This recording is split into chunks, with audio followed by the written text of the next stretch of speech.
Hello, everyone. So I have a question for you today.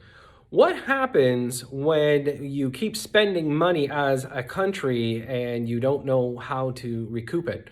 Well, here's what they're announcing basically here in Canada is the fact that we are going to hit probably a national debt of $1 trillion by the end of the year. And where's the money going to come from to pay it back? Interestingly enough, they turned around and said they're borrowing money so we don't have to. Well, taking a look at the future, some of the suggestions that were put forth by the Toronto Star this week was the fact that they're saying that just potentially, and we've talked about this numerous times over the last couple of years, just potentially, they might be turning around and putting capital gains on your primary residence. I don't believe them for 1 second saying potentially. It's going to happen. And this was one of the things that was kind of leaked out through the Liberal campaign that they were going to put that into place, but realized that they wouldn't get reelected. So at this stage, you can be darn sure that I think it's going to be on the table for one of the things to help pay down this massive debt that has been incurred by the government. So primary residence, how are they going to break it up? Well, nobody's really talking much, but during the initial thought behind this whole thing was that they would take a look at primary residence when they're owned for a shorter period of time. Could be 1 to 3 years, 3 to 5 years, 5 to 10 years, and anything after that.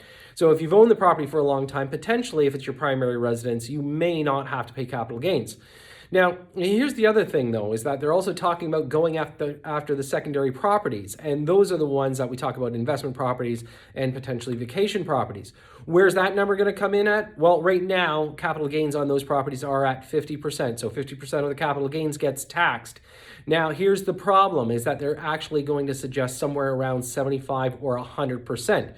So how do you answer all of this if you want to be a real estate investor and take advantage of it? Well, this is where, I've always talked about leverage to live. And the idea here is that buy as much real estate as humanly possible and do not sell it. That's right, let it ride.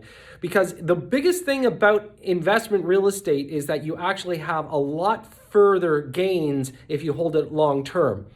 I've always said that people that, flip real estate, it's more of a speculative play and you're always going to get taxed. But how about the fact that, if you start paying down investment real estate, you turn around, re-leverage it, put money back in your pocket, and then you let the tenant pay it back down again for years to come.